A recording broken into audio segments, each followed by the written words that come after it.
Turn that water up. It's getting funky in here. They call me the Big Pooper. Mic check, mic check. Hello everyone, welcome. Welcome to the Meta Beast roaming. Oh wait, oh my god, that was so weird. I just went into a different show, but welcome to the Meta One Design headquarters. here on Decentraland. We're all here for an episode of Beyond the NFT, not the MetaBeast roaming party. But I mean, we do love the MetaBeast roaming party around here. So big ups to Make. We love you, Make. Love everything you do. And hello, everyone. Just wanted to come in and say hello to every single one of you. I wanted to give a shout out to Bucktown MMA, our official sponsor of Beyond the NFT. If you want to learn more about Bucktown, head on over to bucktown.org/support, and there you can read a little bit about the program. Bucktown is a mixed martial arts program that is focused on empowering young combat athletes all around the world. If you want to learn more, once again, bucktown.org/support. There you can find some merchandise as well as NFTs and wearables. So all proceedings go back to the program.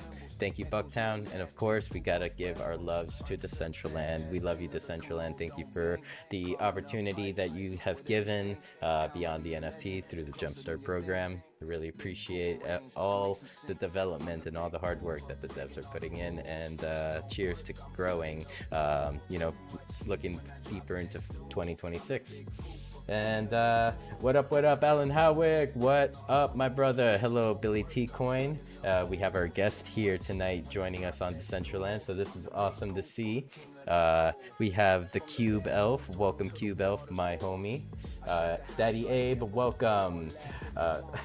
Dr. Drip, what up, Eagle Eye? Hello. We have M in the building. We have a Fred Elf. Hello, Jay. Jay Name, how are you? I saw you throwing cake at me earlier at Genesis Plaza. Cake is for eating, not throwing. Eating. But welcome to Beyond the NFT. Hello, J Elf. Hello, Lovely. We have the Moheti in the building. Mew. What up, Tater Tots? I see you walking in. Hello, MDH, Metamom. We got a Pipigot in the house, as well as a Rustan. Hello, Rustan.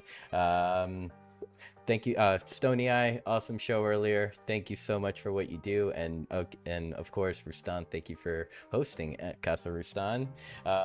Hello, Toxic Waifu. Welcome. Biggest welcome to you, and Tweetius. Hello. And hello, Brittany. Welcome back to Beyond the NFT. We've missed you. Mwah. Welcome. All right, so I'm gonna go backstage. I'm gonna get our guest, and we'll get started with tonight's episode of Beyond the NFT.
Hello, everyone. Welcome to Beyond the NFT.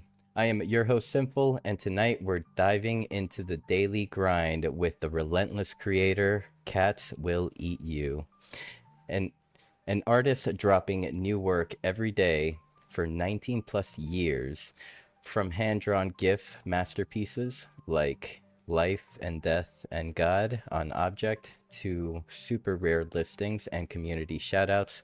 Cats Will Eat You is all about raw presence and NFT evolution.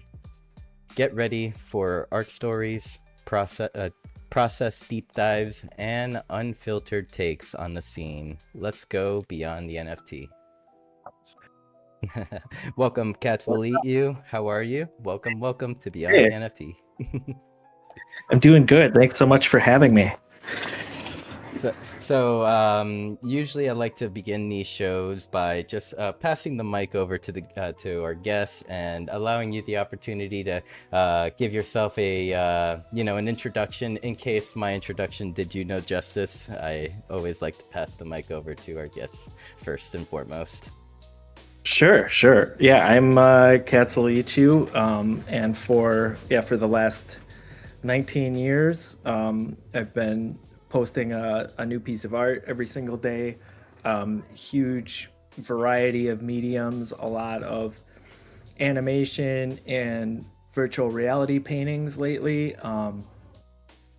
But I was traditionally trained in painting and drawing, and then got into digital art kind of a few years into the process of creating daily art. My house got full of art, so I was almost forced into creating digitally because of that.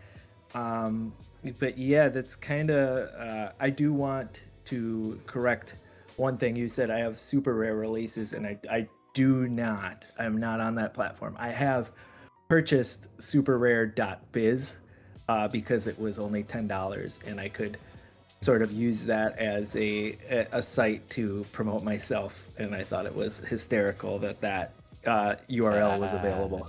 I see. Okay, well, thank you. uh,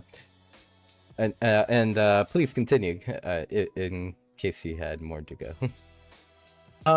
Yeah, and then lately, I guess this recently I've been working a lot with uh collage art, animated collage, using AI to kind of generate sort of a Norman Rockwell sort of vintage, sort of homogeneous sludge that I cut up and edit, very, very manually, to sort of create what I call this world, the information dark ages, to tell that story about like how we really can't put our finger on the truth right now. So if you explore my feeds, you'll see a lot of that stuff is kind of what I've been into recently. Nice. So as like my first question, I have to get the lore, the name. Cats will eat you. Oh, I sure. need the lore. Um, I mean, I was like probably 24 years old or something. 20, maybe. No, I would have even been younger. I would have been like 22. And I was in a design class, and I would say that 30 other kids in the class, we all could not stand the professor, and he was just up kind of rambling in front of the class about how he had watched a special on Animal Planet where an owner died alone with their cats, and the cats ate him.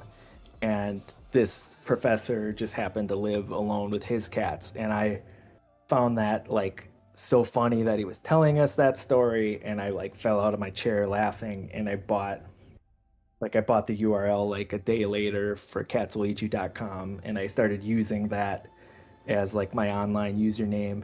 And then, like retrospect, I wish I had thought about the username I was going to use for next, you know, 25 years a little bit more thoroughly, but I used it for so long that it like stuck.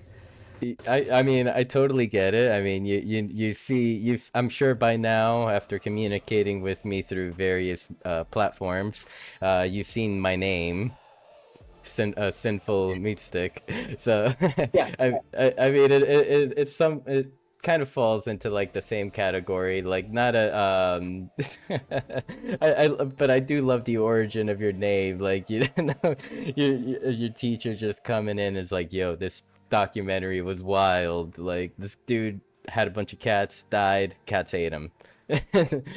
Yep. And, that I mean, and like, just to be able to like take that, use the name year after year. I mean, I most certainly probably have not thought about like my name long term. I mean, it's a gamer tag from the old like Call of Duty 4 days. I was like 13 years old. Yeah. Yeah, for Yeah. sure. Yeah, it was just kind of like a easy tag for me to pick whenever I was signing up for like, a message board back in the Hmm. day. Yep, yep. And But so it was always available. It was like consistent. And hmm then I had the URL too, so I just started hosting my art there. Yeah. yeah, yeah. I mean, same here. And like the thing is about like your name, it's like it's very catchy. It like grabs the person's attention. If you pull up to a Twitch chat, you know, the streamer will just take a glance and be like, "Yeah, cats will eat you. Yo, what's up?" Yeah, yeah, yeah. It's good in that way, and it's also bad because like like, anytime I post a video to TikTok, like three of the comments are gonna be like, "Oh, will they?" Yeah, yeah. But You've been posting new work, new creations every day for 20 plus or 19 plus years. yep. How has like you described the like going from physical to digital at one point whenever like your apartment filled up, you know, all the room around you was just filled with art. But like how has do you think your style has developed over the years? Kind of like, yeah, I guess we can take it away from there. Yeah, I mean, if you could back almost 20 years and look at like my first oil paintings were very um abstract, it not entirely different than my virtual reality paintings that I make now. Color palette wise, it was very different. I was like very earth tone orientated.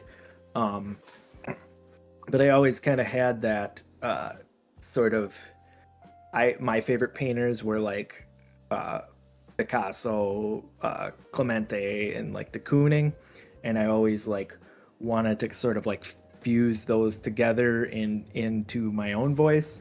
And I think you can still see that today, but then as the tech changes, I'm always like evolving sort of like new little I don't know what you call it, like little mechanics that I Mhm. that I use over and over, that you little themes that will repeat. Like I've been like adding lots of like emojis the last few years and stuff to my work, which wasn't present before.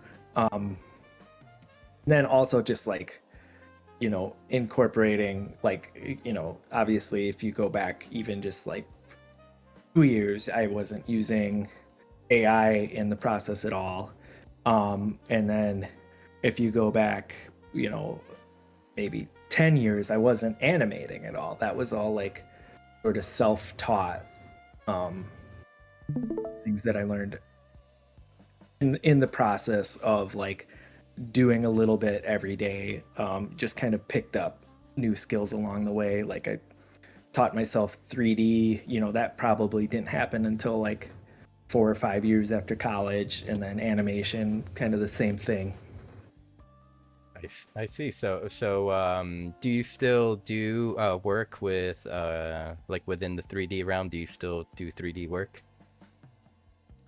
Yeah, it's I tend to like my 3D work has like definitely been more sort of almost cartoony looking, illustrative. Like I like really like sharp, super saturated colors.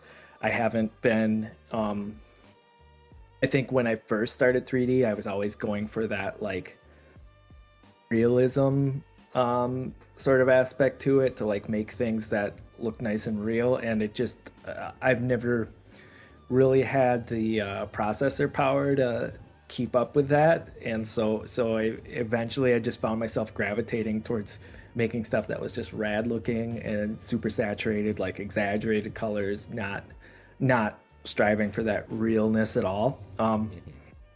But yeah, I use Cinema 4D. I probably um, you know, at least, once a week, it's in my workflow somewhere.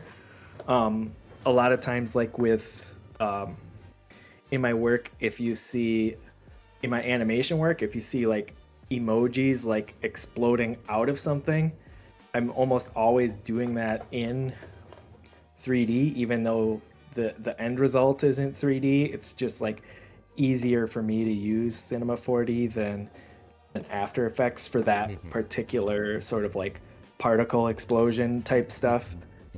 It just makes more sense, and so a lot That of is times, genius. yeah, I just kind of like mix and match my techniques. Like you have no idea. It like literally took me 4 hours to kind of learn how to like make a particle explosion within After Effects, like for my Mew bubble and stuff like that. Oh, Uh, sure.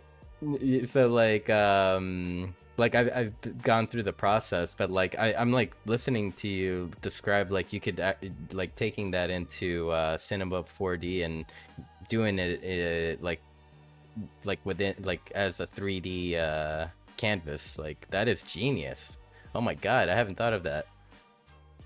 Yeah, it's just like a lot of times, especially with like, with the MoGraph effectors and stuff, it's just like easier to make, uh, for me anyways, it's easier to Hmm. make some crazy 2D animation starting with 3D in Cinema 4D, just because I'm so much more familiar with that software. I mean, I guess I know After Effects pretty inside and out, but I Hmm. don't use like particle or 3D layers in After Effects because they like get all like it freezes up your computer for the most part. Yeah.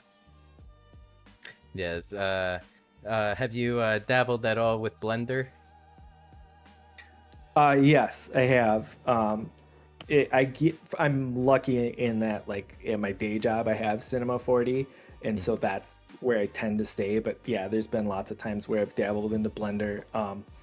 When like I've had some outside work projects that or like freelance projects where they're like designing a 3D object with Blender, and I can pop in there and do a little bit, but not I can't be as effective in Blender as I can in Cinema 4D. I wish I Mm. knew Blender better. Well, I mean, you're already like maybe 80% at the on the way of towards being a Decentraland creator. Blender is like everything it seems in Oh, I'm sure. Decentraland. If you just know the basics, you'll be good. You'll be good. Our friends can teach you the rest, and I'm sure you'll actually teach them some things. Oh man, I've Yeah, a lost my lot of the tab. other like sort of metaverse stuff when I was building, and there was like a, like Blender was like a required or sort of in their pipeline already. I would find myself like exporting from Cinema to open it up in Blender just to like drag it over into, so I could do that much, which was helpful. Oh, okay. No, that would definitely take you a long way. And like I mean we spoke a little bit before the show. We were kind of saying how um how like there's been a lot of developments even towards like the how to build onto the Decentraland. So perhaps maybe even making those like porting over might even be easier. Oh, for Like sure. to bring assets into Decentraland. Just gotta give it a try. It's the creator hub. Like if you ever get curious and want to play around with it. Or you could always ask one of our friends here in this Discord. This is a Discord that was founded by myself and Kanessa. You may see Kanessa in the world right now. She is buzzing around. Yeah. Yeah, that is my co-host for the community building Decentraland X Spaces every Saturday that we host. Cool. So, Cool. So I wanted to kind of get into your website, which I did pull up here for a second, and let me bring it back up. There it is.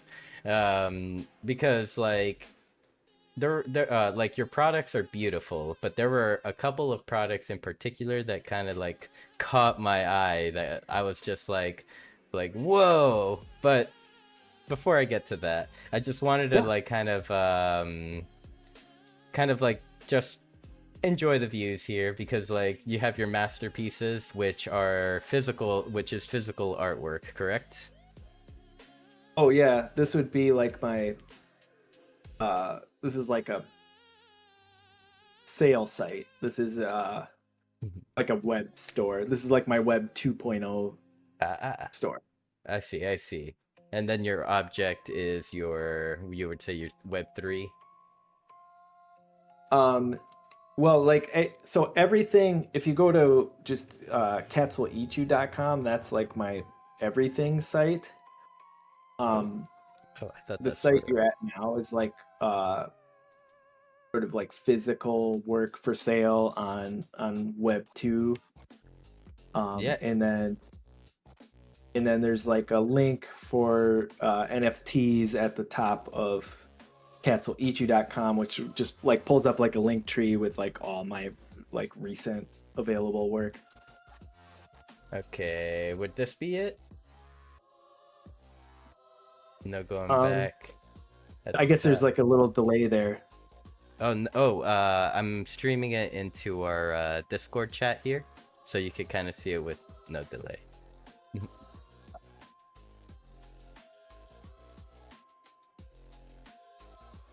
Okay, there you are. Yep. So this is the site that has like every piece. Like if you scrolled, you would essentially go back all the way to December 18th, 2006 when it started. And then there's actually a bunch of posts before that all have the same date, because probably for a couple years before I launched this site, there was I had CATSWILLEATYOU.com, and I was just kind of like putting gobs of work up there.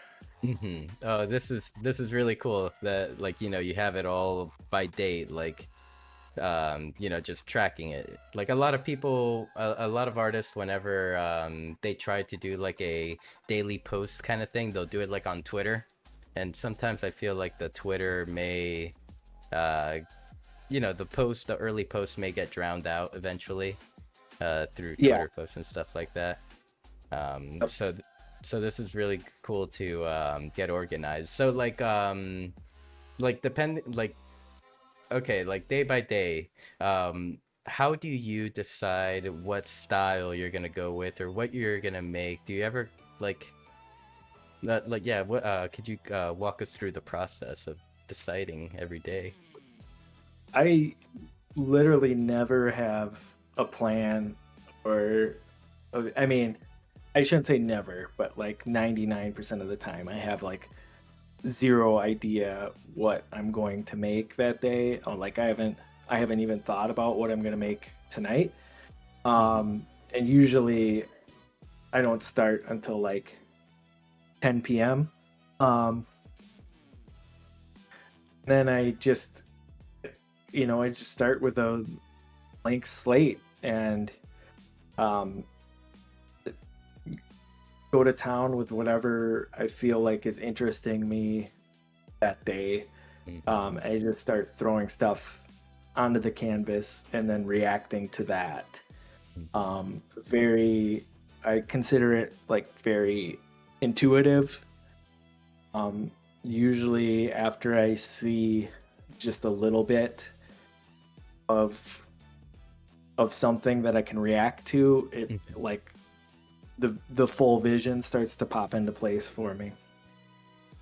Oh my god, these are awesome. I'm like very much enjoying like just scrolling through, but on top of that, it's like it makes me wonder. It's like, what was the artist feeling on this day when it was raining cats and dogs? You know? Yeah. uh, And you can at least like the last couple months. I'm in Minneapolis, and we've had, like ICE came into our city and really started wrecking shit left and right and arresting citizens and murdering citizens. And so there's been a lot of that went directly into the work, which is usually I'm more sort of spiritual, or like, the work isn't as tied with sort of news of the day. But then it definitely, like, when something like that is happening like right in your front yard, you almost need to respond to it. Yeah, that most definitely. This piece right here, this one speaks to me. What are you? I don't know where you're at right now because I'm like on a little delay. Oh, What and well, I was mentioning like in the Discord chat, like where we're you're streaming to. Oh, Like okay. I have a little Yes. screen and it doesn't have a delay. Yeah. I see that now. Sorry Yeah, about all that. Oh, no problem. Yeah, yeah, this one right here, it speaks to me. Don't know what it's saying, but it's speaking to me. Awesome. And yes, I was seeing kind of like these like the ice reference, but it's like very hidden and subliminal, like the way that you were using it. Like for example here, I know there were it was like a looked like a 1930s family watching TV, and Yeah. oh right, there's this one. and then there's another one that maybe it was like an ice cube melting on the TV or something like. Yeah. Oh yeah, Yeah, here's that the other one. Yep. Don't let it eat you. Yep. And I mean, it's like I think it's very cool to be like to have this medium that you could like go to. Like I know you're saying that you don't do this to kind of like make art about like your day or what's happening around your life. You do it because of for the love of it. But like I feel like a lot of collectors or even your followers, your fans, like may even appreciate like the subliminal messaging, like because I know it's like maybe you don't try to do it, but I'm sure that like sometimes your emotion leaks onto the art. Oh yeah. And I would say too that, like, even though I don't intentionally try to make something so direct to the day, when I look back at, like years back, I can like definitely pinpoint exactly what was happening. Because there's been like there is always that like subliminal layer to it. For sure. I like this one. I surrender to art.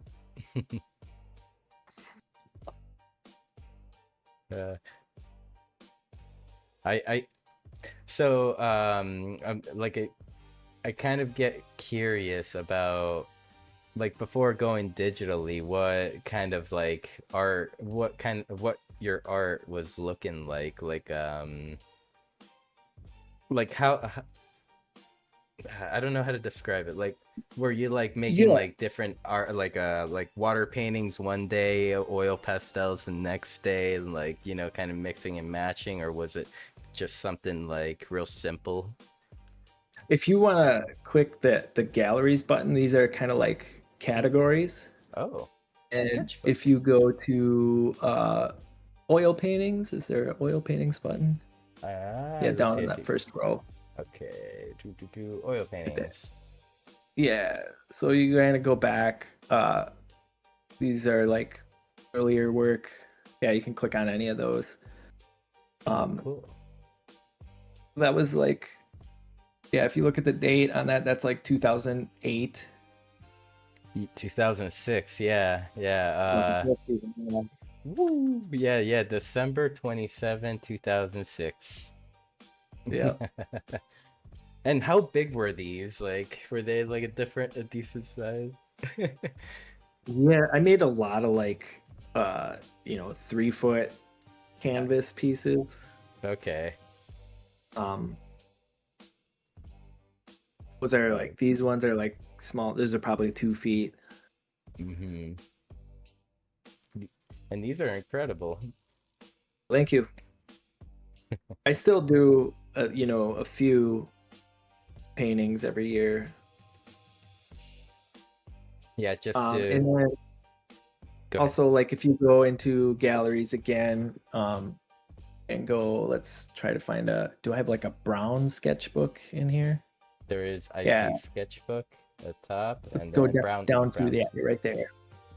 Okay, like these would have been like early Two, stuff too. 2007. Yeah, yeah. So like like in between the paintings there was always like uh little ink drawings and stuff, like Mm-hmm. sketchbook stuff. Mm-hmm. Yeah, pretty cool, pretty cool. I like the spaceship one.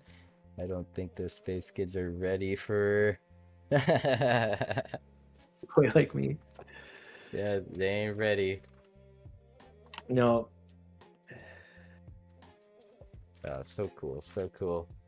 All right. So, okay, so let's see. I did want to highlight a couple pieces from your other website, your Oh two sure. point.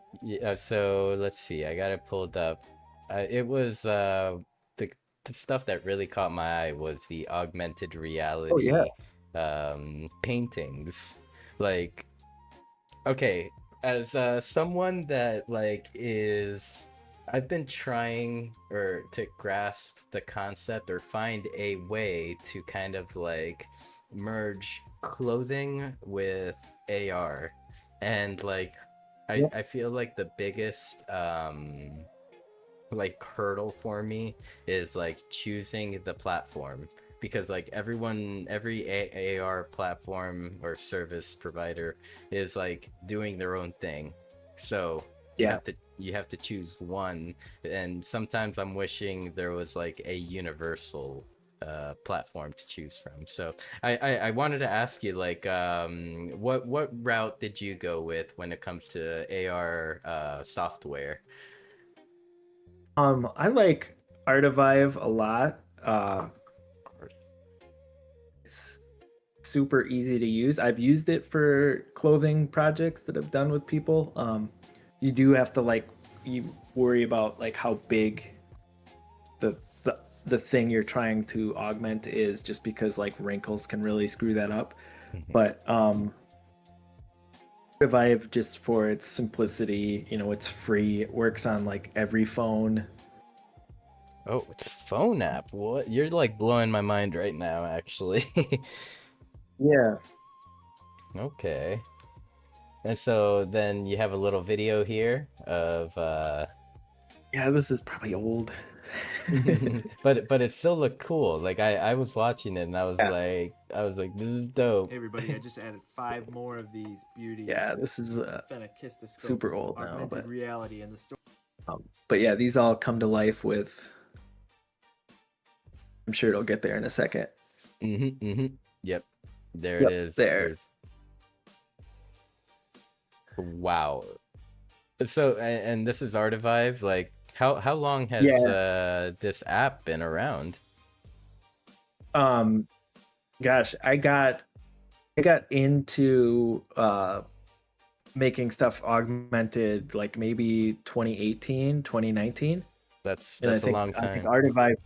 Artivive was the first thing I jumped on. No way. Oh my God. I think you opened up doors for me tonight with this conversation. Yeah, I would say like now though with you know, because the Artivive is like I pay like a monthly Mhm, fee to keep all those alive. mhm. Um Oh. so there's a downside to that, right? Mhm, That you know, like you go and sell like 10 pieces of clothes, like if you're selling clothing, you have to continue to pay that service fee forever. Yeah. And so eventually you're losing money on the clothing that you've sold. Mhm. It's a very I think it's like $100 a year or something that I pay for it. It's not that bad, but Mhm. with all the sort of AI coding that people could do now, you might be able to build something, on your own. Yeah. Yeah. Hmm. Yeah.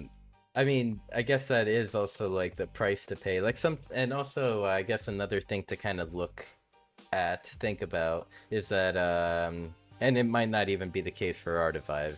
Like technology comes and goes. Like Yeah. an app that used to be like the best of the best is not going to be the best of the best in like maybe 5 years from now.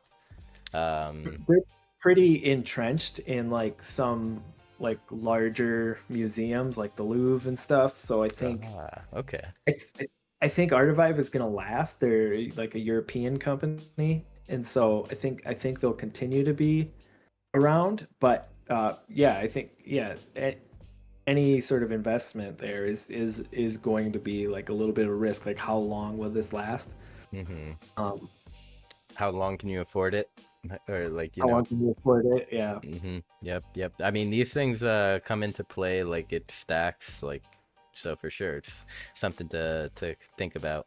But you could like if you wanted to do clothing, you could be up and running tomorrow with Artivive. It's so easy to use. You Just literally just upload your animation and your trigger image at the base level. It can do like much more magical things, like you can import 3D objects that rotate around, or like have music and plays along. You can have it like react and stuff. But on a basic level, like just to have an animation play over like a logo on a shirt, you could be up and running in like no time.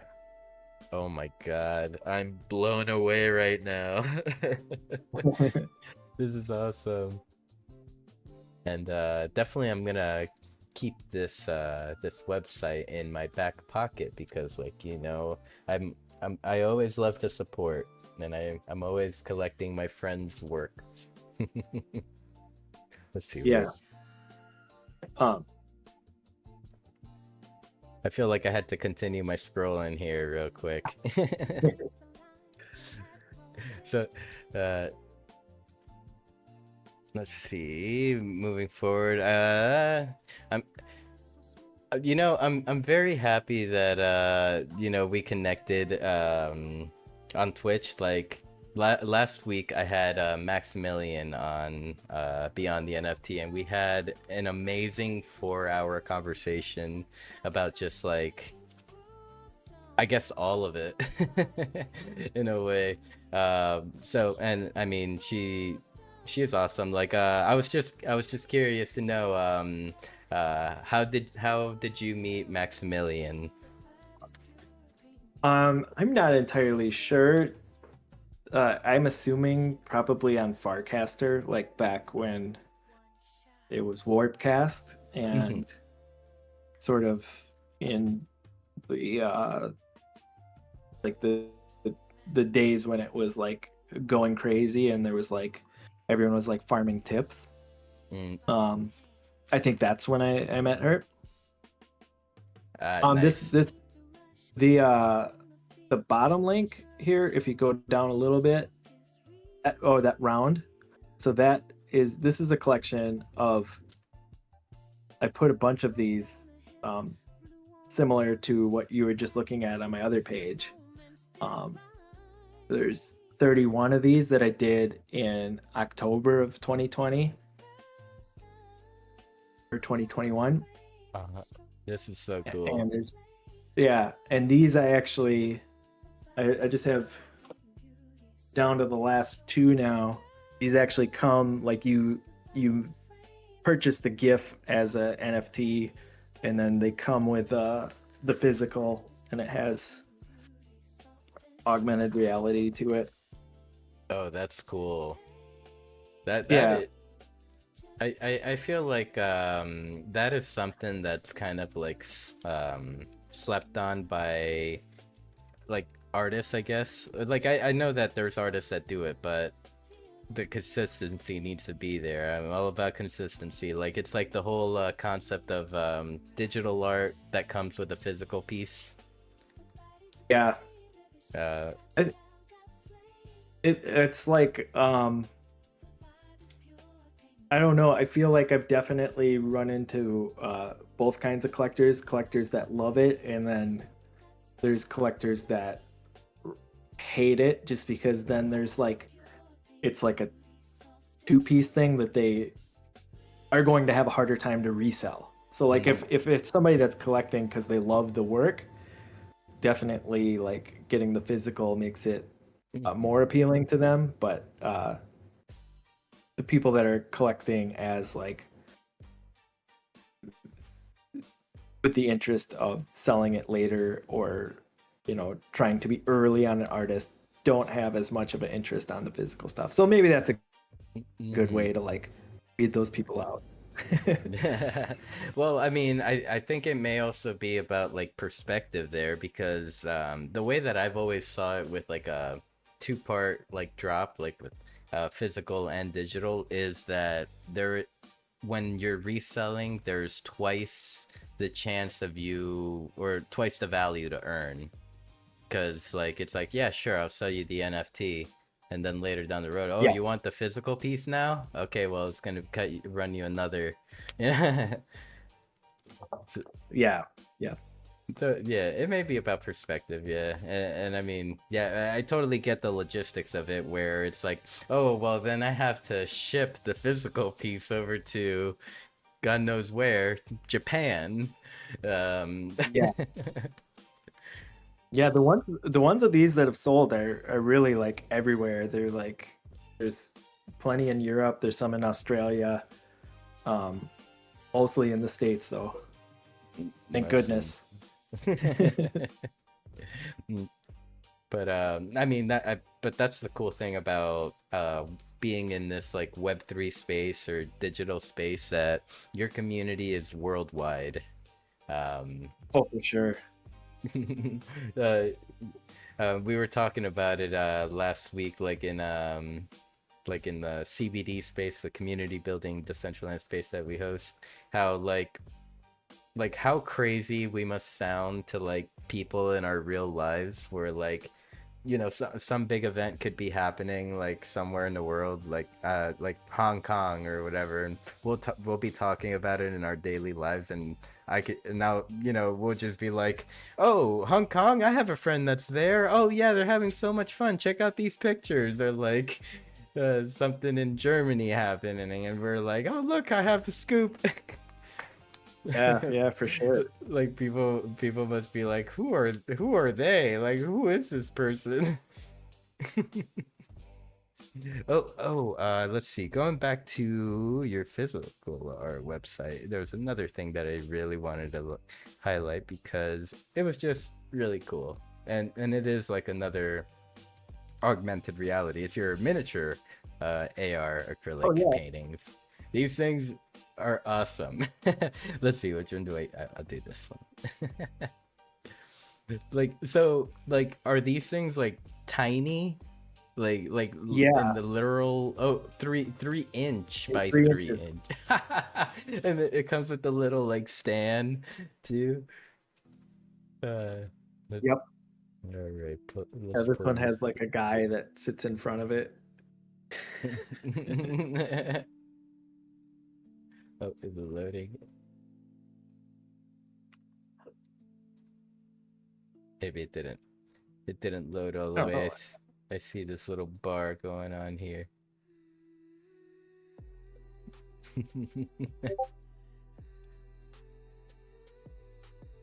There we go. yeah, and then I recorded a time lapse with my camera as I was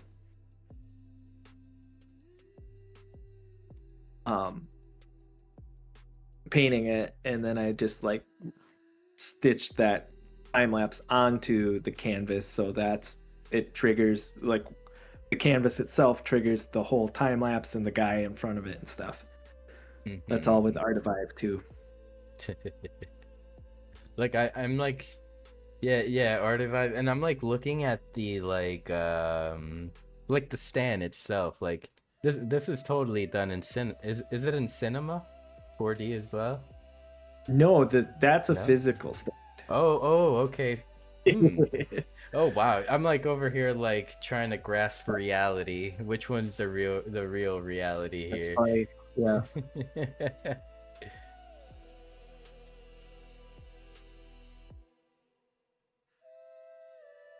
Yeah, Yeah, I haven't looked at these in a while. That's kind of making me want to make more mini paintings. they're so cool. And in all honesty, I can see this as something that like someone could have as like a little like office knickknack. Like actually, now that I'm thinking about it, I would totally have this in my cubicle when I'm in hell. I mean work. But Yeah. you might have to ship one of these here shortly in the near future. And so And obviously, then, like, go ahead. I was gonna say, like, whenever like a Web3 person ends up contacting me about something in there, I'm always happy to like tokenize it if you want that also. Oh, okay. For most And of the people that shop that, they have like no idea what is happening in the Web3 world. and I am sharing the site in World just so our friends could go check it out. Oh, itchy nose. And let's actually also share your Cats Will Eat You website as well. Let's see. Oh, no, I didn't want to do that. I wanted to do this. So the big sigh of relief. You have your daily work on Object. This is awesome because earlier I was telling you that this guy speaks to me. Yeah, I mean, I only mint like maybe 1 or 2% of the work I make. Just stuff that I think is going to hit with the audience. And then Object is like one of my favorite platforms to use. Sure. Like I guess as when it comes to your like posting, what made you gravitate towards Object opposed to like other platforms or even networks like Ethereum and I do also like mint to my own contract on Manifold quite a bit of work. I don't necessarily have like a strong preference. I think that the Tezos community is outstanding. People that work at Object are outstanding.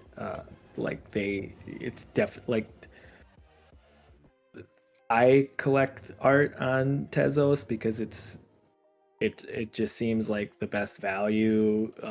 The people are actually really interested in the art. The people buying art there really like art. It's very much less speculative than Ethereum, at least in my opinion. But I also, I was minting on Ethereum before I even heard of Tezos. And so I still do that too. And Ethereum got really expensive for a long time, and now I've just noticed like the last couple times I've minted on Ethereum, it's only like $1 now, which is great. It is great, but in a way, you're in the back of your mind, you're just like, it's too late now. There's so many other options, better options, faster Yeah, options. for sure. Ethereum, you had your chance. Yep. Okay, so I mean, like, I totally agree with you about like the Tezos artist community. Like, I've interviewed a couple or a few of Tezos like artists that primarily post on Tezos, and yeah, I agree that it's more about the art and less about the speculation of like monkey picture go boom and make me $1 million, you know. It's it's more of like, I don't care if this will pump to $1 million. I want to buy this because A, this artist is dope. B, because I like it, and yeah, Yeah. like, and C, it's like everyone around like these communities are great. There's a lot to be like, said about like the power of communities, like groups of people being together and kind of like supporting like within a platform, coming together for a platform or a project, or it, there's a value in numbers. It creates energy, and I need to fill my Tezos bag up. Yeah. Yep. Oh, I mean, I probably, I do a Tezos release like a couple times a month. Nice. How do you like choose quantities on pieces? Like where yeah, I guess what are the deciding factors towards like your decisions on quantities? I don't really. It's very impulsive, Nice. to be honest. Yeah, like on Tezos lately, I like to just do an open edition a lot of times, or a one of one, kind of either or. I found that like uh, if I do like limited edition, then I have to like shill it until it's gone, where I would rather, do an open edition and just like let it run out naturally, where then I'm done advertising for it, which is kind of the way I like to go. But it really just depends on like if I feel like people are resonating with it or not. Oh, this one's cool. This Is was my very first one on Object. this is dope. Is it like, can collectors get the GLB for this? I would have to like look. It is a GLB, so I'm assuming that you can drill into the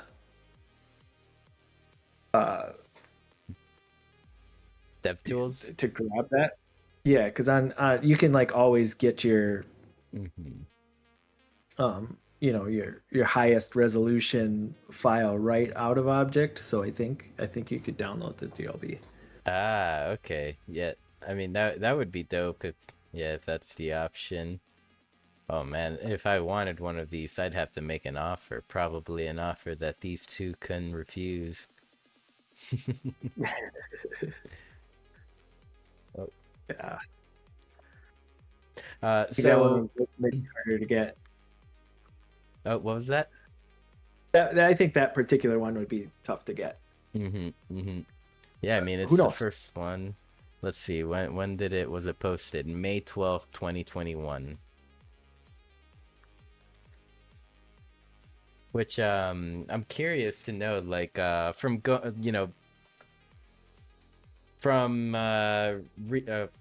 I guess from a traditional digital artist transitioning into Web3, like how did that happen? Like was there a moment that Web3 was kind of introduced to you, or did you just like stumble into it and you're like, what's going on here? Um, yeah, so I think in like 20 maybe 2018 or 2019, um Maker's Place contacted me on like what was the site? Elo. I don't know if you remember Elo. It was a social media platform Hello. focused on art. But I had just fallen for like a work for spec scam, and so then this guy like was telling me, like, oh, the blockchain is like a great way to sell your work, and I was just like, whatever, dude. This sounds like a scam. So I turned it down, and like several times they wrote me and tried to get me to come and mint some work, but I didn't do it.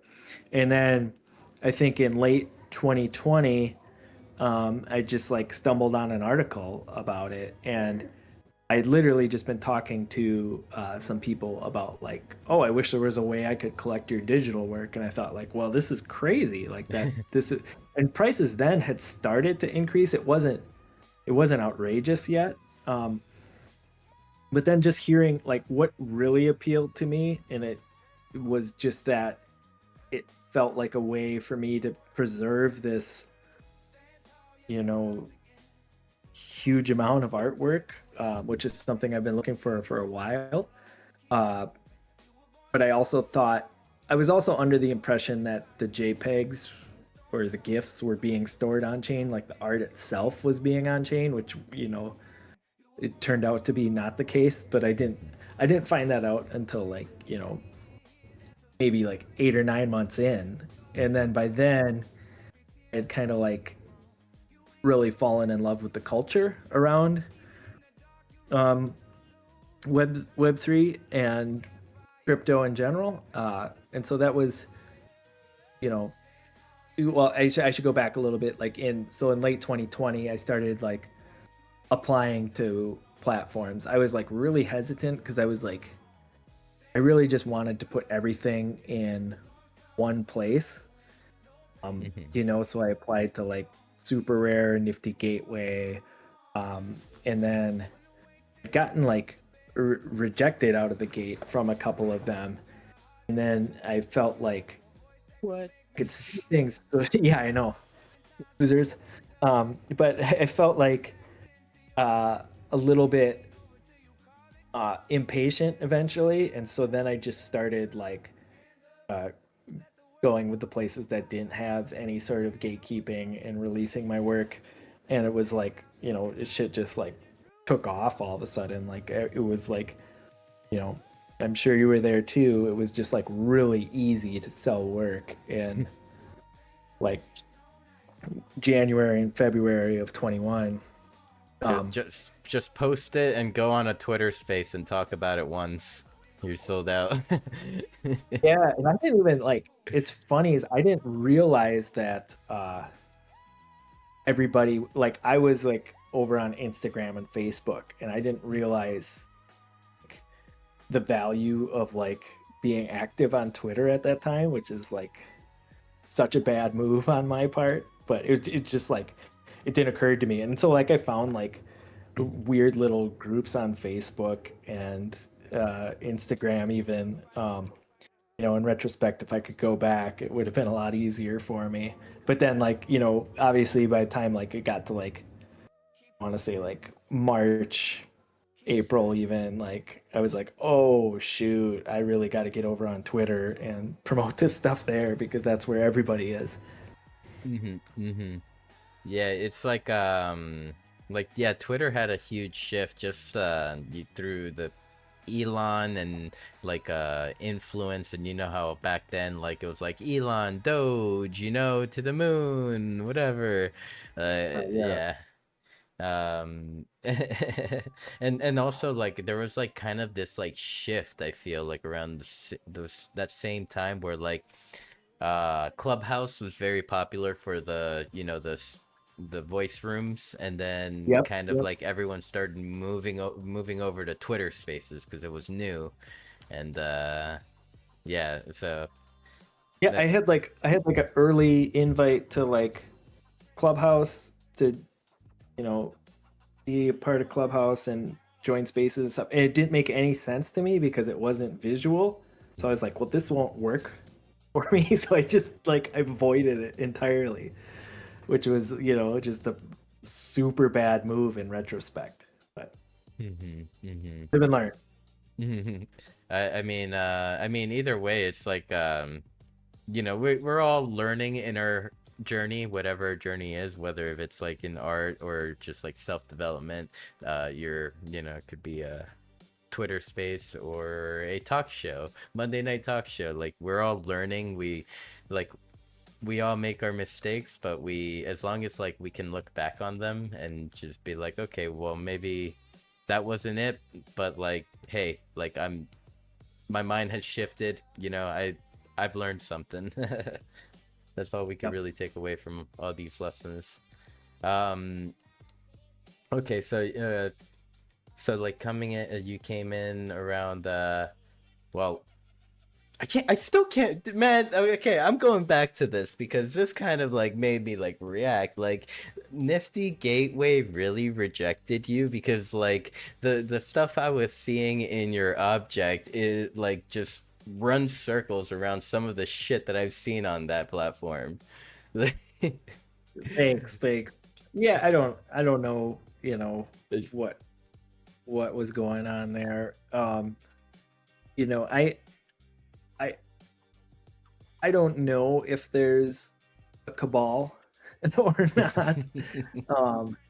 You know, like I had one guy reach out to me in 21, and he specifically told me that I was on a don't buy list because of my everyday project, and that it they saw it as like, you know, direct competition to Beeple because he's like, you know, 135 days behind me. Pussies. Right, and it's like like there can't be like more people doing that. Like I don't know. Like I've never. It's really, it should be more about the art than that. But I have no idea if that's true or not. I certainly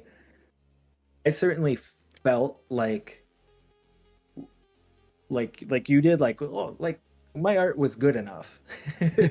I mean, like right now on screen, I have Life and Death and God, and this thing is a masterpiece in its own. Like, and definitely, like I like I'm like over here looking at my second PC because that's where my Tezos wallet is, and I'm like itching to see if I have 5 Tezos. But I better just put it away. Put it away. Yeah, yeah. Uh, so kind of I mean, I'm curious to know, like, not to kind of shift the conversation to Decentraland, but like I always feel like Decentraland has opportunities like for artists such as yourself, like through the Decentraland Art Week installations. Like, um I think I definitely need to see if I could throw you know, give your name to the coordinators of these events, because like we definitely need to see some more Cats Will Eat You on the metaverse. And in all honesty, the name is even perfect for like everything that we do here, because I think it's like it's been kind of like proven that like maybe 90% of the Decentraland people just absolutely love cats. So anything with a cat in it, like, you know, even if the cat will eat him, like will probably accept getting eaten, like, because they're just adorable. Um, so yeah, I mean, you mentioned earlier that like you first time you like popped into the Decentraland or kind of like started looking around was like 2021. Is this correct? Yes, yes. Back then, what was there anything in particular that kind of like drew you to Decentraland to come check it out? I mean, right away there was like it was really, crypto voxels in Decentraland were like really hopping at the time. Back then. And then I had like I did a couple like, you know, join this art call for something, and then you can be a part of the show. And then so I would, I would have to look back and dig out what shows I was a part of, but I was a part of a couple things at Decentraland and in Crypto Voxels, and I remember kind of coming around a bit. And then I was on I built my own space with a different platform. We talked about that a little bit, but I would frequently go into the whip. I'm sure you guys are familiar with Yes. those cats as well. Mm-hmm. Rizzo's a good friend of mine. Um,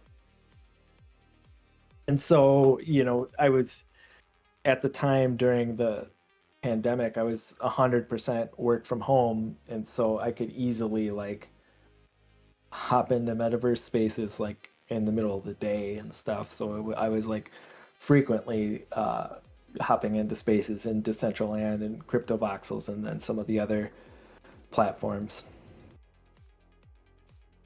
Oh, I'm seeing 85 popped in world and Heaven, yeah, just popped in. We've had a very nice crowd today. Well done. Okay, yeah, because I remember Crypto Voxels, Decentraland, they were cool at one point, but then it was like I think some like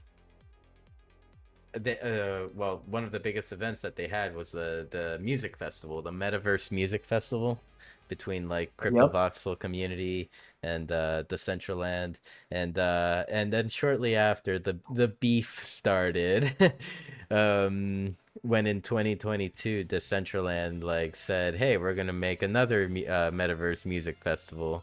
We're gonna continue the tradition," and then I remember some people from Crypto Voxels like starting to like beef with the Decentraland people, like, "Oh, you stole our IP and this and that," and trying to, yeah, it was I think I remember the names being like Natalie and Kane Mayfield. I through Yeah. through the years, I mean, Kane Mayfield, I know he came at me or came at us hard like back then, but like through the years, I respect that dude's realness. Like he'll say whatever he thinks off the dome, just like he'll preach it and just uh Yeah. he's been very entertaining over the years to just like listen to. Like I've agreed with him, I haven't agreed with it, but that he's been very fun to listen to over the years whenever he gets started. Um, but yeah, I mean, I guess those were kind of like conversations because I remember it was like one night a few of like us Decentralanders and Natalie and Kane had like a club. Oh no, no, other way around. We hosted a clubhouse space for the first time just because we were bored and curious, and they popped in and they were like, "You guys suck." And we had a whole conversation where we're like, okay, let's like talk to the officials. How about we put the Decentraland Music Festival? Like, like, is that better? Yeah. Like, Yeah. yeah, but I mean, after It's that, really funny. go Like ahead. that's a really funny beef to think about like years later, isn't it? It's Like hilarious.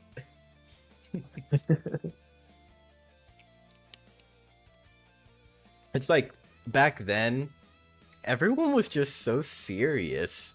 Like, like even in people, like yeah. I mean, I remember the prices on land plots were like it was like thousands of dollars if you wanted to have a space. So it kind of makes sense that people were pretty upset when they felt like they were being their ideas were being taken. Yeah, most definitely. It was just very cutthroat back then. And you're right, land prices were like around like $15,000 at one point for one parcel of land. So like, whew.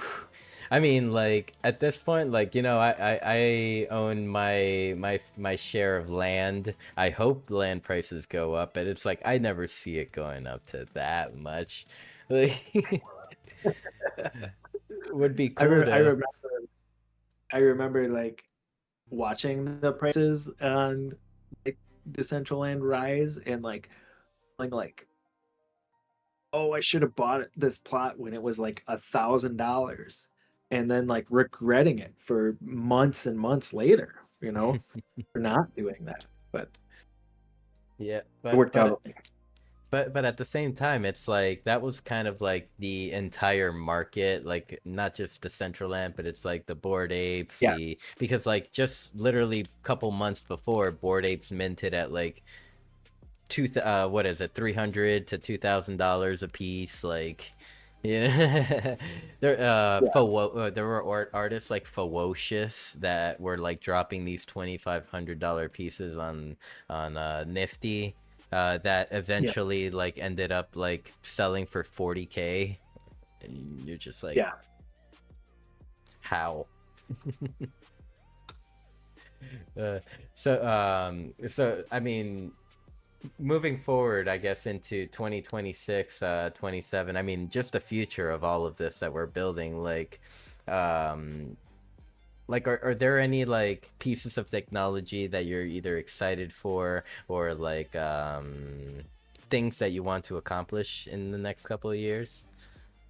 Yeah, definitely. I play with Juno from Transient Labs a lot. It's sort of their um, artist focused coding tool.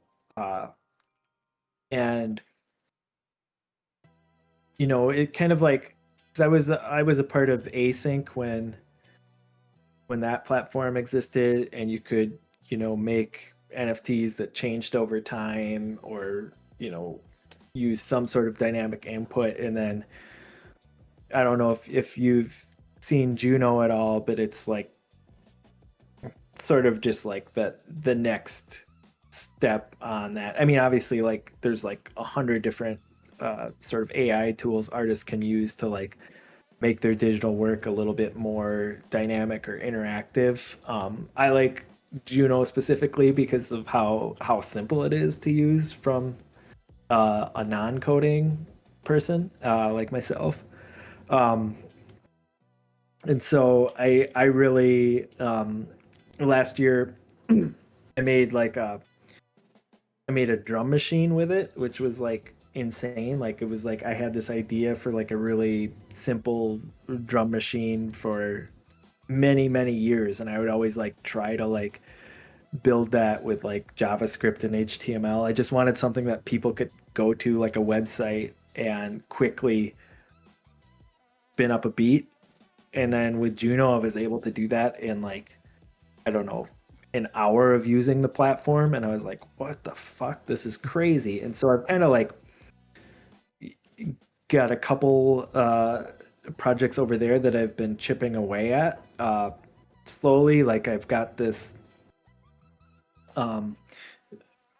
collage work that ties in with my information dark ages collage stuff that we were talking about earlier.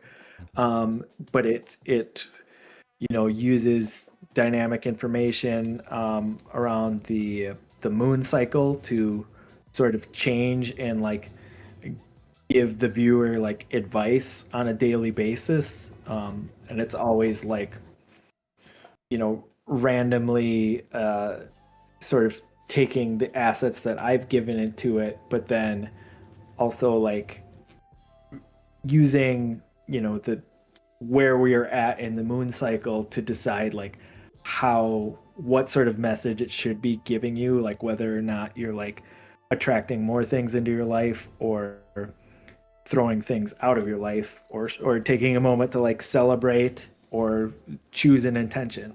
And I think that's, these are things that I've thought about for so long, but I've never had the sort of capacity or like the friends that code well enough to just create these things. And so like I'm super excited that now these tools exist.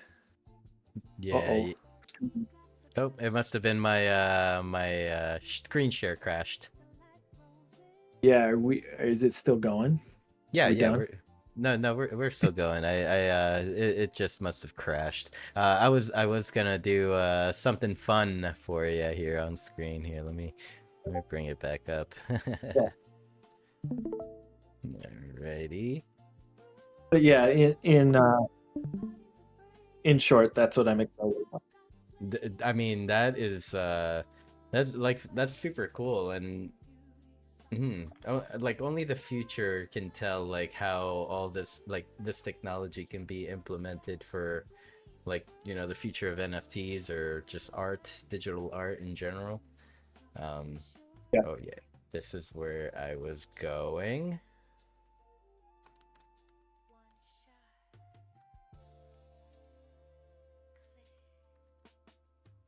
Would this be a correct spelling, or would it be better all caps? All lowercase. All Oh, lowercase. I get an echo of myself. Oh, was it off of my mic? Yeah, I think so. Oh, I think I know what's happening. It's because I'm streaming my entire screen here. Let me change this. Sorry about that. There. All right. Should be better now, I think. Do you hear an echo of yourself? Let's see. Nope. I think I'm good now. So like that. Yeah. Alrighty.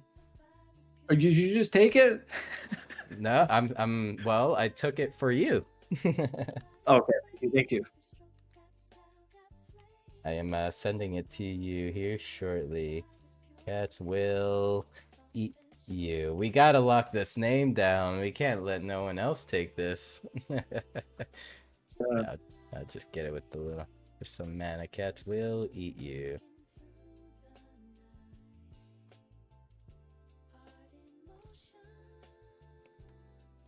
Alrighty, now we go back over to you. Get your wallet address. This is your main wallet that you use Decentraland with? Oh. Yeah. Okay. And then... bring it back.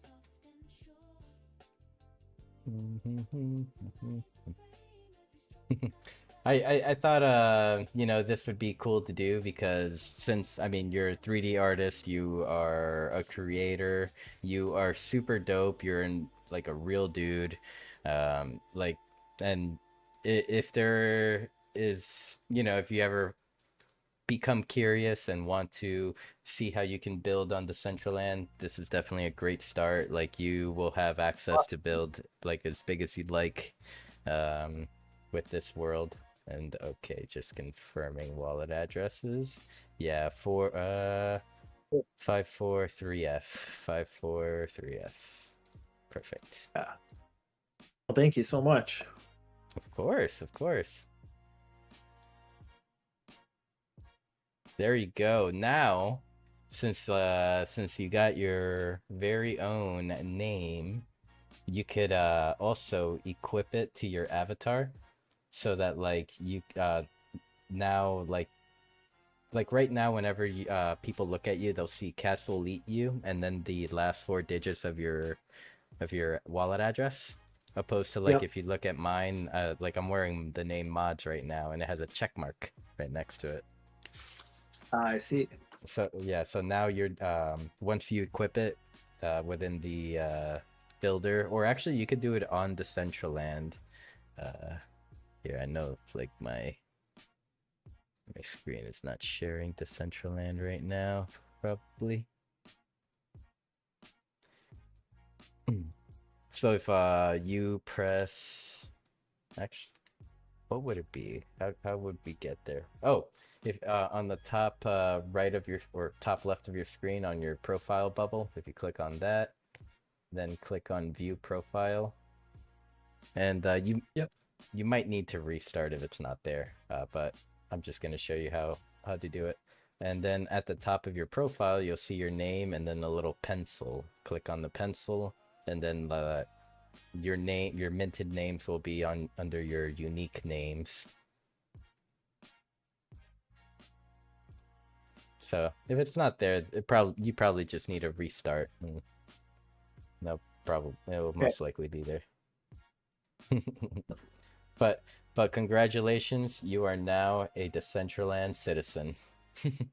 Oh, that's incredible. Thank you. Yeah, thank you. But yeah, so I mean, I've taken up a little over an hour and a half of your time. So what do you think about getting into some closing questions for the evening? Yeah, absolutely. Perfect. I mean, they're easy questions, nothing too hard. For which I like to ask all my guests, like for any newcomers, any new up and coming artists getting into Web3, what would be your advice to them when getting started in Web3? Well, I often think about this, like what a weird, like in terms of like what I had to navigate versus like what people that showed up in, mid 21, how much easier that would have been, um, versus where we're at now, where there's like a million choices. I think the easiest, I would probably point people towards Object and Tezos to start with. Like you're going to naturally maybe align with artists that are making like work that you resonate with, and you're going to align with collectors that resonate with your work. There, probably the fastest route that I can think of. But it's there's also like Tezos continues to lose its value. So there's that question. But I think just to like get you familiar with like having a wallet and minting work and connecting with the right people, that's probably a great spot to start. Yep. I think Tezos may be in a better position than Decentraland, but I think the same argument still lies here. It's like don't look at the market price, don't look at the token price at the moment. Look at the community. That's where the value is. Yeah. I mean, like, and I look at like I mentioned the people in the whip crew. Like that's a tight community. You guys have a really tight community. Like if you can like find that, then you're so much better off. I feel like for my first like 4 months, I was really just like throwing shit at the wall to see what stuck, and it really wasn't until I met all the whip crew that I really started to like make sense of the chaos. Yep, totally.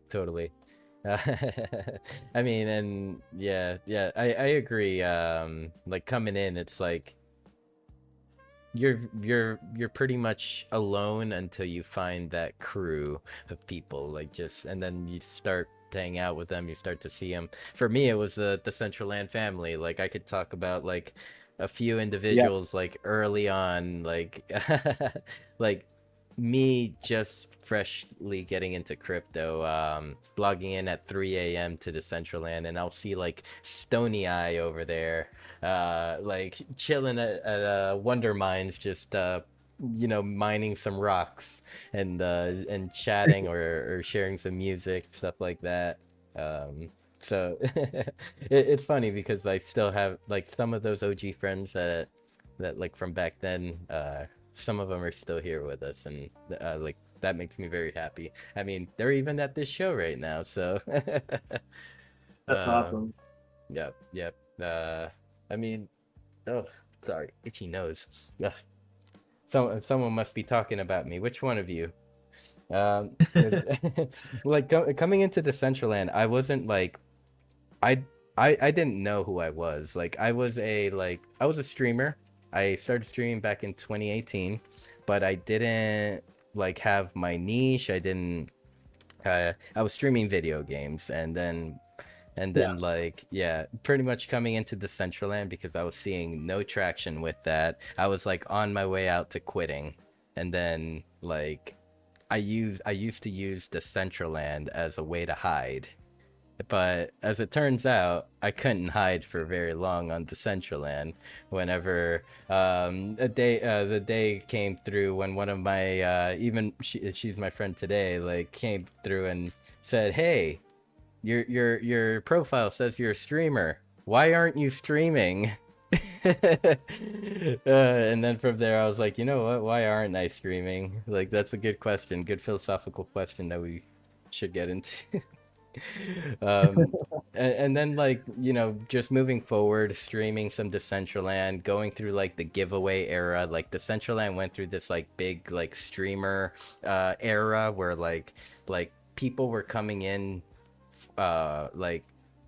coming into Decentraland and then finding all the streamers, and that because the streamers had all the giveaways, and yeah, they'd be flooding in there, and kind of like I was like kind of saying like I don't want to be the giveaway streamer all my life, and I had friends here, as you can see, to help me find my way. They're like, hey, you should host a show, and you should have seen me. I was terrified. I was like, what show? Me? the fuck? Oh Awesome. man. Yeah. A little bit of background for me, about me. So if anyone ever wants to contact you, whether if it's like to collab or say what's up, follow you, what is the best way to message you, or just even follow your work? I would say X or even Instagram or TikTok. Just send Mhm. me if I don't respond because your DM wasn't getting through, just hit me up on main. I'm pretty easy to reach. Um, yeah, For sure. I mean, even like the part you said that if it's hard to reach you on X, because I know how X has felt a little broken when it comes to its messaging, or yeah, at least it did in the last like few months, but now it's maybe better. So yeah, that's a good call. And I'm sharing with everyone on Decentraland your well, on X, I click on it as your link tree, but yeah. it I just have like a short URL set up for that same link. okay, there we go. So okay, so it's CATSWILLEATYOU.mmm.page. Alrighty. So any final thoughts you'd like to leave everyone with? No, thanks so much for having me on and being a part of this. This was super cool to see what you guys, this community you guys have. I'm super excited to like uh meet all of you. This is Mhm. great. Yeah, I mean you're always welcome. Decentraland, like right now I would say our bread and butter, like it is our events, our community events. Yeah. So we always have a community event being hosted at least once a day. There's always something going on, and if not, we're just hanging out in Genesis Plaza talking about NFTs and art and stuff like that. So you're always welcome to join us. And also, I mean, this Discord that we're sitting in right now, if you're Yeah. ever curious about like finding resources about like to get yourself started in building, you could always ask in the general chat, and we're always happy to help. Yeah, cool. I really because this last year I've been focused on streaming a little bit also, where I take the view from my VR headset and a video feed of me, and I stream that out. I've done it with Zora and Twitter and YouTube a little bit, but I've always loved the idea of like streaming into a space where people were hanging out. Like That's you're doing right now. That's totally doable. Like, okay, so I'm just curious with when you stream, are you using like software like OBS? Yes. Yes? Okay, well, if you're using OBS, then we could definitely we could I think we can definitely get your broadcast into Decentraland. May take like a couple extra things like depending on how your setup is, like I don't know if you're streaming directly to all the multiple platforms within the OBS or if you're using stuff like Restream. No, I usually just go in, like I'll usually just pick one. Okay. I don't have a restream. Okay. Too cheap for it. well, I mean, there's also the free version of Restream, which will give you like 2 channels to like stream to. So if you ever cool. if you ever wanted a multi-stream, like that's definitely a good place to start. Like, let's say you wanted to go to Instagram and Decentraland. Like, those could be your 2 spots. One Web 2, one Web 3. Yeah. Alrighty, well, thank you so much for your time tonight, Cats Will Eat You. Really appreciate your, the wisdom you've shared with me. I'm definitely going to check out, art, was it pronounced Artative? Revive, I think. Huh? Artivive. Artivive. Yes. It's probably my misspelling on my sheet here. All right. Well, usually for when we end Beyond the NFT, we head on over to Genesis Plaza and play some game arena games. You're more than welcome to join us if you'd like. If not, like if you don't want to play along or if you just want to, hang out, you're more than welcome to. If not, like, we're good to go. Okay, well, I am getting text from my wife saying I gotta help with bedtime here, so I gotta put the kids to bed. So Totally I appreciate the understand. invite. Thank you so much, Cats Will Eat You, and of course, and if you ever have any questions or anything really, just hit me up. I'll be around. Awesome, thank you. Take care.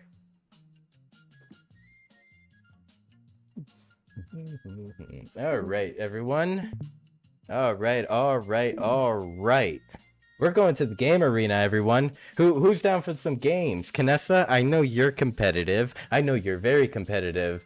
Well, listen here, brother. I am the 3-time game arena champ. And you're going down, Kanessa. All right?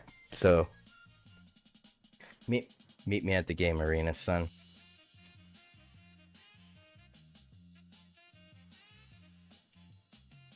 I'm calling you out, Kanessa.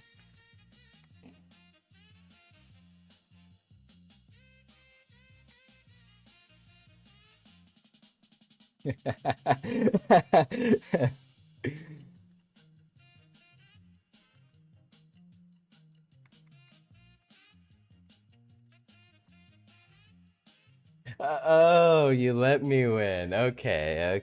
That may explain a few things, a thing or two, maybe. Game time, fam. Red chilies. All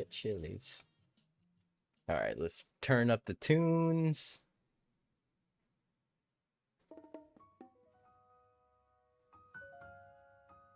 Oh, hi, Maki.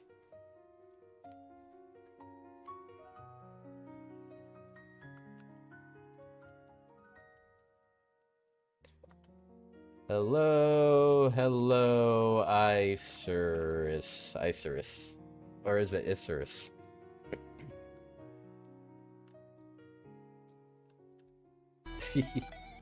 Oh, whoa, what was that? That was weird. Mew, mew, mew. We got Chrono T in the house. Oh shit, the game arena. Where you at though? Alright, alright. I should tell everyone if they want to follow along. Okay. I'm gonna post up here.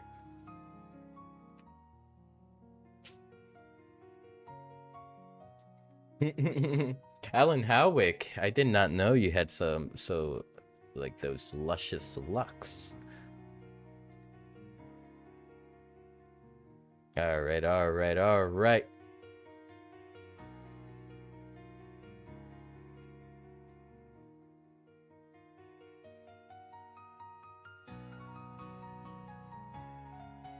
Oh. Ugh. Itchy nose. I'm sorry.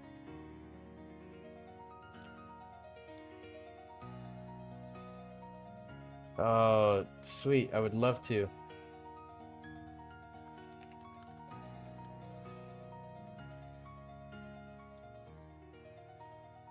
Alright, yeah, here. We are at the game arena. If you wanna follow along with the stream. There we go. All right. So we're gonna be playing for some mana.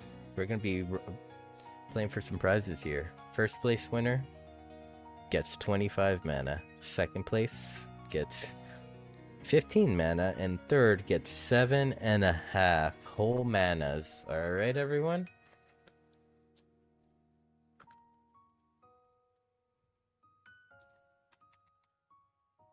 All right.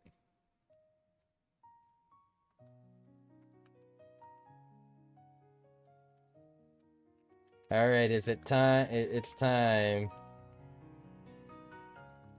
All right, it's time. Let's go. Oops. It's time.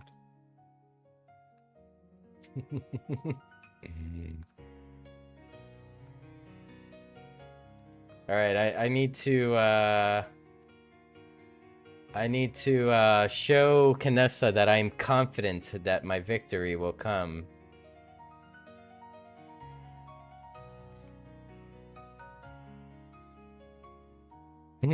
Good night, Wolfie.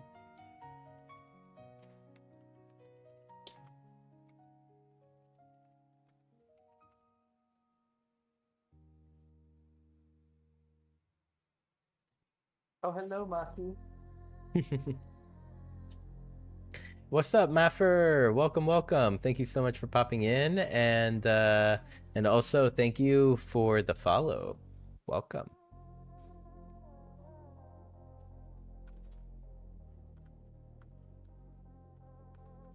Oh yes, Mafir, yes, click on the sign. Victory is mine, he says. Alright, what are we doing here? Alright, how many Nobel prize categories are there? Oh shit, bro. I feel like this is a Kanessa question. Kanessa would know this. No! Wait, Jay, you're supposed to be rooting for Mew Mew, not Kanessa. Okay, which revolution began in 1789? Definitely not the American Revolution, because I would know that because I know the American Revolution. I don't know. Okay, the game is closed as soon as I entered it. Oh, you should still be able to enter it. Actually, that's odd. Okay, we'll just run this round. We'll still run another round. Oh wow, I wasn't paying attention. We'll still run another round. With like prizes and stuff like that. Don't you worry. Right now, my only goal is to beat Kanessa. That is my goal. All right, which continent is larger? Yeah, that's a hard one.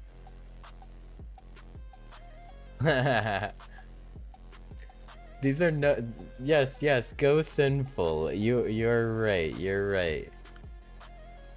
All right.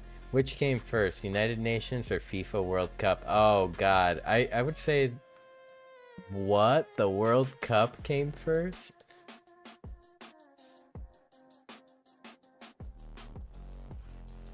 Alright, what moves faster? Oh shit, okay, that's a hard one. Like, how does Canessa know this stuff? Like, what? How does Canessa know this? This is preposterous. Okay, stick to target player. This is preposterous.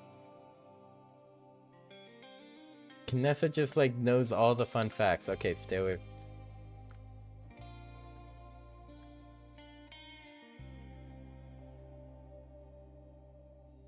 Alright. Now what? Alright, now I have to... Oh, I need it. I can't get tagged. Oh, I can't get tagged. I can't... Hey, you made it in, Muffer. What? Canessa has all that score? How'd you do that? I smell blood. Oh, this game has a lot of trivia. Okay, what moves faster? I don't know. What? And how does Canessa know this?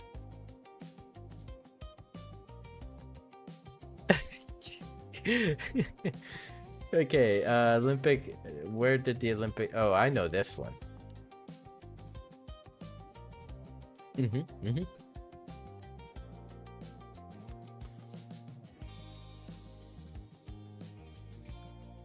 Okay. Okay, well, this one... Modern Olympics or FIFA...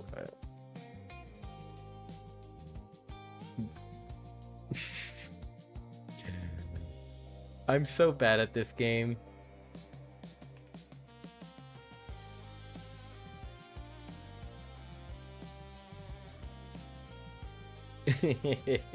Alright, at least I think I could beat Canessa in this. No! I can't.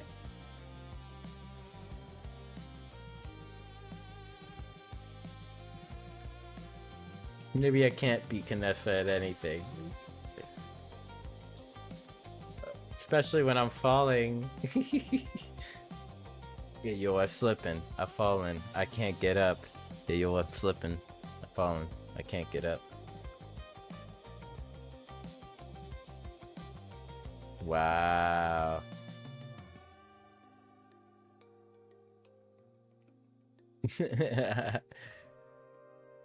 I'm a total failure. Let's see. Okay.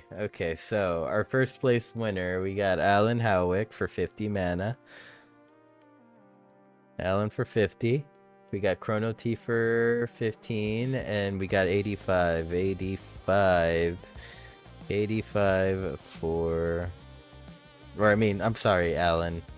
25 mana for Alan. 15 for Chrono. And 7.5 for... 85. Alright.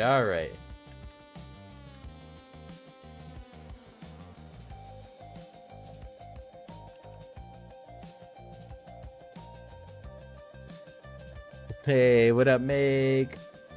Love you, bud.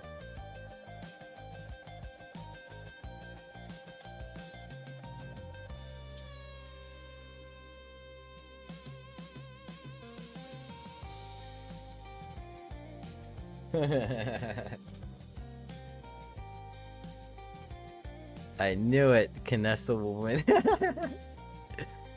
No, you said Mew would win. I remember this. Because I'm a nerd. I'm selling waffles, Chrono. I want a waffle. Give waffle, please. Alright. Okay, what is the average human height worldwide? Oh, I think I know this one.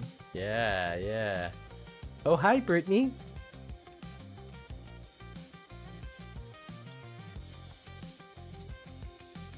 All right.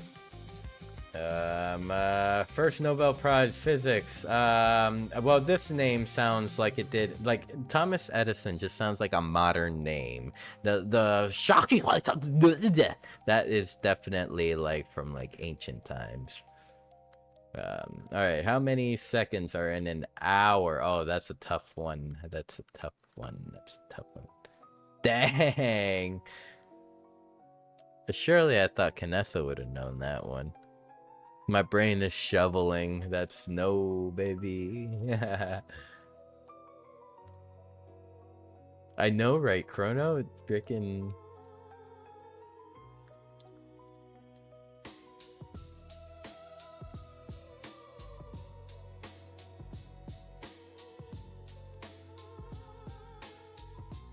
All right, all right. We go all the way here, we go all the way here, and we go here.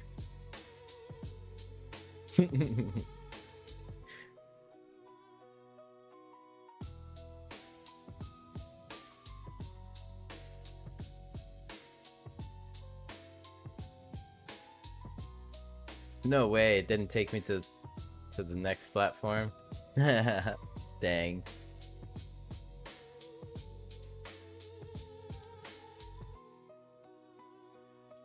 Alright, alright, alright. Well, let's... Oh, the largest area! Oh god. I think it's this one. I think it's blue. Yeah, boy! Yeah, boy! We do this shit. Alright, I almost... Oh, it was yellow! Dang! Alright, alright. Oh, definitely blue. That's definitely it. Amarillo al poder.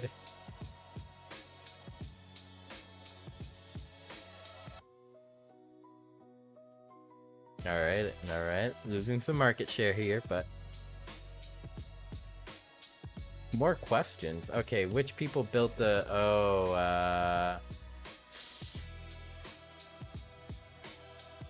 yeah, I didn't know that one.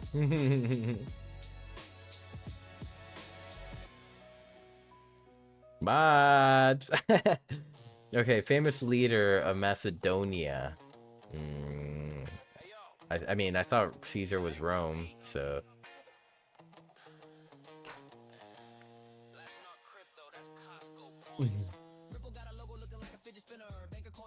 Alright. Which came first? First vaccine or penicillin? What? The first vaccine came first? Oh my god. Ah! Canessa took the lead! Alright, think or sink. Think or sink. Wait a second, isn't that what we've been doing? Which moves faster, a butterfly or a hummingbird? Oh,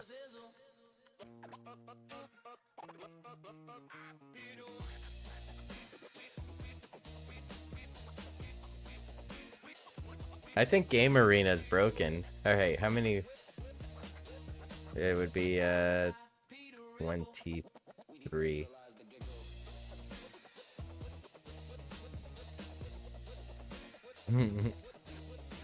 Okay, okay. Which is heavier, human or an ostrich? I'm gonna put my vote on the big ol' bird. I think the big old bird might have some... Ha! Let's go!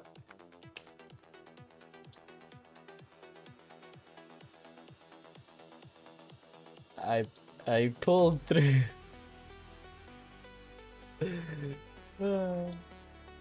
Okay, can that's a tiebreaker. Actually, Alan Howick and Mayfair. Okay, Alan's fucking winner, and then I'm not gonna pay myself, so not for okay, Canessa. Okay, Canessa, tiebreaker.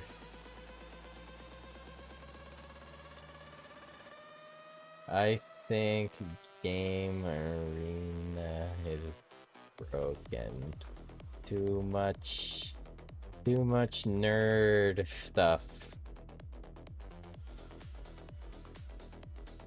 Look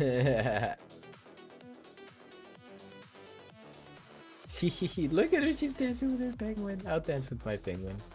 Come on in, Alan, the water is fine. Alright.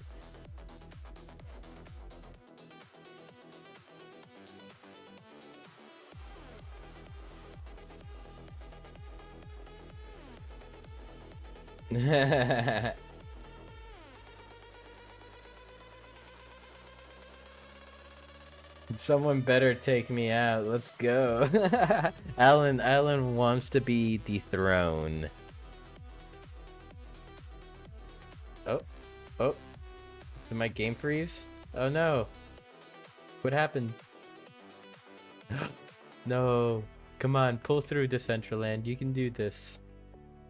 You can do this, I promise. This sucks. I'm sorry, guys. You either may have to exit or we'll play for prizes for the next game while I restart my Decentraland. Sadness face.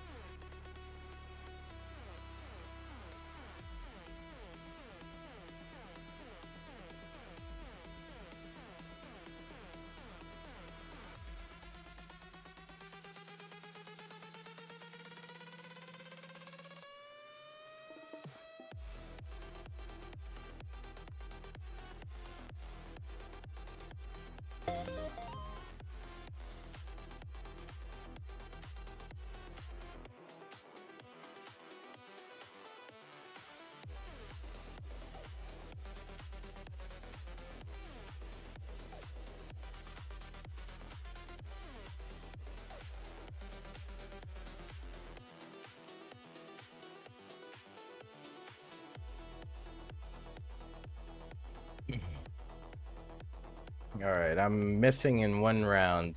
Maybe I can catch up to Kinessa. Let's see, what improves learning?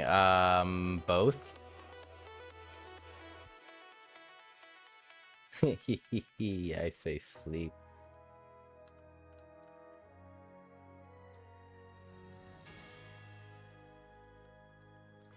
Alright, that was, yep.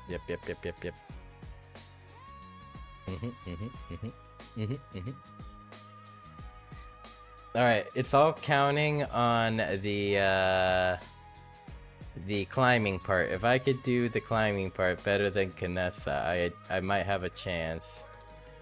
Alright, which city is named to Istanbul?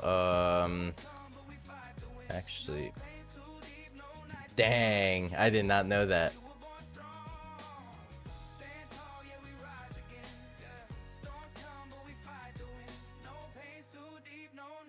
Alright, which year did the Titanic sink?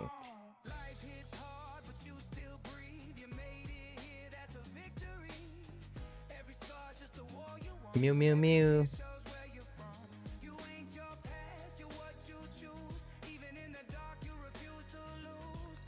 Oh, well, I guess I know this one now.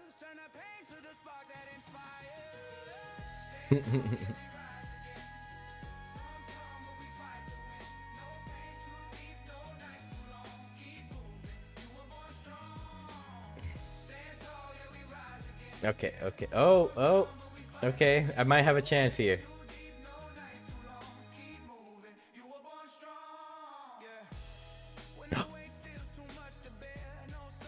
Oh man, I was hoping Kinessa would fall. Dang it. Alright.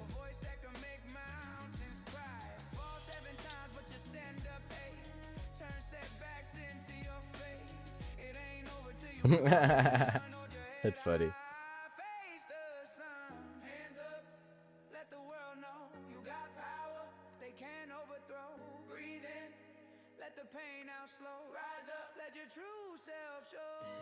I did it. Oh, hello, Maki. Think or sink again? Alright. What moves continents to...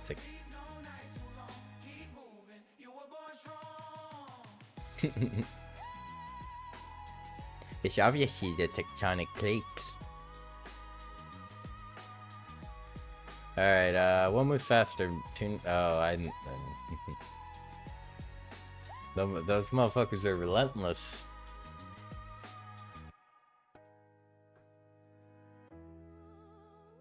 Alright. Alright,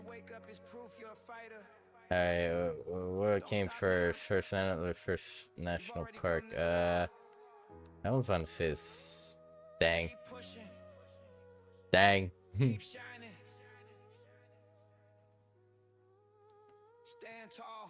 Okay, so Alan was not dethroned, Chronos second, and Maffer's 3. Maffer, Chrono. Okay, let me take a picture here so that I can get Maffer's. Don't tell me my camera roll's full.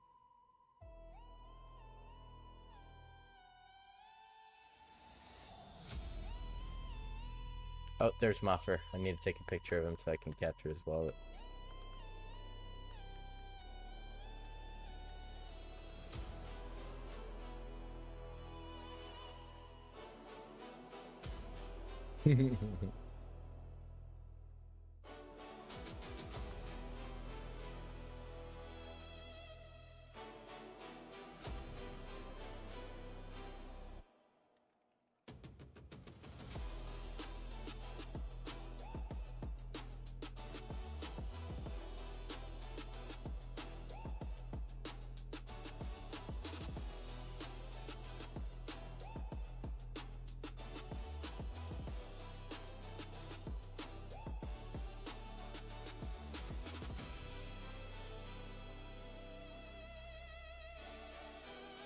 Yes, yes.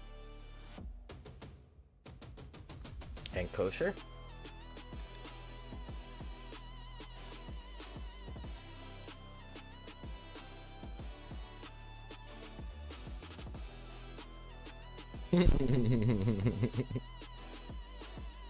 Yes, non-GMO and kosher. Nice. Alright everyone, I think that is a great ending to tonight's episode of Beyond the NFT. Thank you so much for everyone for your time. Really appreciate you. Love you all. And on Twitch, let's go look for our next person to stream.